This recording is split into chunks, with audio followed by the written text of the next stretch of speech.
네, 경기 광명을의 양기대 의원입니다. 우리 권한대행님, 코로나19 극복하랴, 또 지역경제 활성화 하느라, 또 서민 지원하느라 고생이 많으시고, 특히 박원순 전 시장의 그런 아픔들을 우리 서울시 공무원들이 딛고 일어서는 모습에 감사의 말씀을 드리겠습니다. 이제 그런 점에서 몇 가지 좀 질문을 하겠습니다. 예. 서울시가 소상공인 매출 증대와 구별 상권 활성화를 위해서 올해 서울 사랑 상품권을 발행했죠? 예. 규모가 어느 정도입니까? 제가 지금 하도 여러 차례 발행해서 지금 종합된 통계를 갖지 않습니다. 4,185억 원어치를 발행했고, 네. 그다음에 여기에는 이제 시비가 406억 원이 투입됐고, 네. 구비가 103억 원이 투입됐다고 합니다. 근데 제가 좀 조사를 해보니까 서울 사랑 상품권에 대한 현장 반응은 꽤 좋다고 나와 있습니다. 그래서 음식점이라든지 또 식용유라든지 담배 소매업 이런 데에서는 소상공인 업체 결제 비율이 80에서 90%대까지 가는 나름대로 긍정적인 평가를 하고 있는 것 같습니다. 그런데 일부 자치구에서 일반 교습학원 및 기타 교육기관 내에서 이 서울사랑 상품권을 사용하는 경우가 꽤 있다고 들었어요. 이제 통계를 보니까 양천구가 50%, 강남이 43.9%, 노원구가 39.9%, 서초가 30.5%인데 이런 경우는 좀 어떻게 생각하십니까? 의원님, 학원도 이제 좀 대형 학원이 있고 소규모 학원이 있는데요. 작은 학원, 뭐 보습 학원이나 이런 학원은 사실은 전형적인 우리 소상공인에 포함해서 봐야 될 것 같고요. 좀 대형 학원들은 저희들이 좀 요거는 검토를 다시 하려고 합니다. 그런 보완들을 좀 해야 할 것 같다는 말씀 하나 드리고, 또 한 가지는 뭐 일부겠지만 금은방에서도 서울 사랑 상품권을 사용한 경우가 있다고 합니다. 그래서 이제 뭐 이게 7 내지 10%가량 싸게 구입하니까 아마 그런 경우 있는데, 물론 금은방에서 시계나 액세서리를 사는 경우는 뭐 그럴 수 있다고 보지만 금을 사는 경우, 또 금 종류의 어떤 제품을 사는 경우는 좀 과하지 않나 이런 생각이 드는데, 이 부분도 좀 보완 개선을 해야 하지 않겠습니까?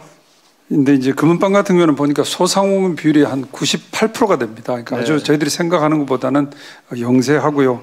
그 다음에 1인당 지출액도 보니까 이렇게 아주 큰 단위가 아니라서 이게 뭐 굉장히 뭐 다른 재테크 목적으로 쓰지는 않는다고 생각합니다. 본 의원이 두 가지 예만 들었지만 네. 이게 보니까 4천억 원 이상이 발행되고 또 시와 구 예산도 500억 이상이 드는 거니까 다시 한번 이 기회에 그런 보완 개선할 점들을 한번 점검해 봤으면 좋겠다. 예, 이런 부분은 전체적으로 한번 저희들이 점검하도록 그다음에 하겠습니다. 이제 뭐 늘 서울시의 고민이잖아요. 아까도 지방채가 7조가 넘는 지방채를 발행하고 있는데 코로나19로 대중교통 이용객 수가 20% 정도 30% 30%나 늘어났어요. 네.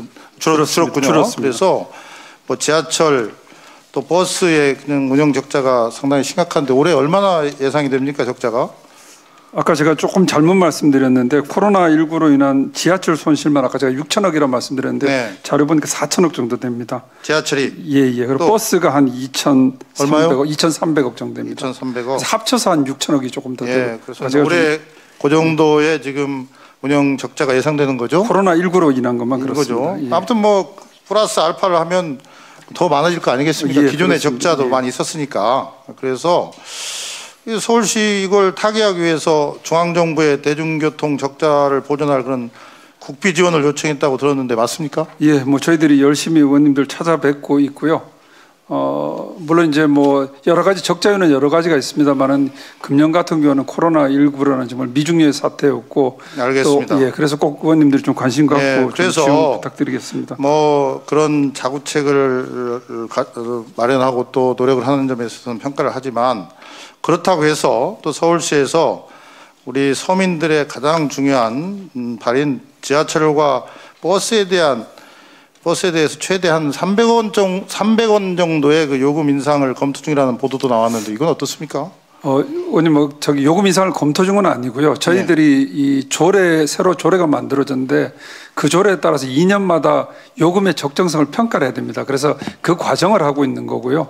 저희들이 뭐 요금 인상 자체를 목표로 해서 지금 검토하고 있다는 말씀은 아닙니다. 그 우리 권한대행님 말씀 제가 이제 잘 들었으니까 아무리 좀 어렵고 힘들어도 이 서민의 삶에 직접적 영향을 미치는 대중교통 요금은 인상에 신중을 기한다 이렇게 생각하는데 그렇게 해주시겠습니까? 예, 일단 뭐 저희들이 운영 적자는 다른 부분으로 할 수 있는 자구 노력부터 뭐 또 국비 지원이라든지 여러 가지 할 수 있는 부분도 강구하고요.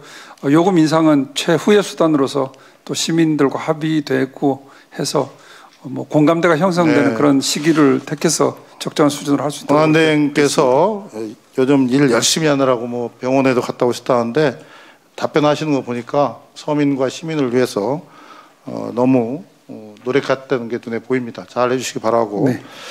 마지막으로 뭐 서울시뿐만 아니라 전국적으로 그런데 코로나19가 장기화되면서 코로나 블루라는 그 우울 증상을 호소하는 시민들이 많이 늘어나고 있습니다. 아시죠? 예, 그렇습니다. 서울시도 확진자가 5,600여 명이 넘고 자가격리자도 8,400명이 넘고 또 가족들 또 사회적 거리두기로 많은 분들이 정신적인 그런 힘든 시기를 보내고 있는데 재밌는 것은 우리 서울시내 주요 관광지 19개 시설에서는 이 관광객 입장수가 전년에 비해서 한 67% 정도 급감했는데 이 왕릉에는 많이 늘은 것 같아요. 그래서 네네.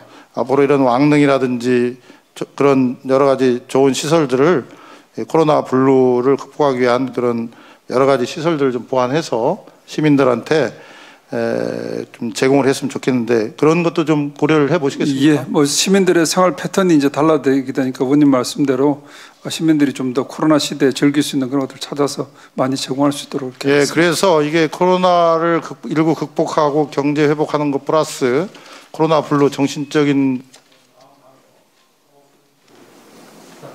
예, 그렇게 하겠습니다. 예, 양기대 의원님 수고하셨습니다. 다음은 경기의정부시갑 더불어민주당의 오영환 의원님 질의해 주십시오.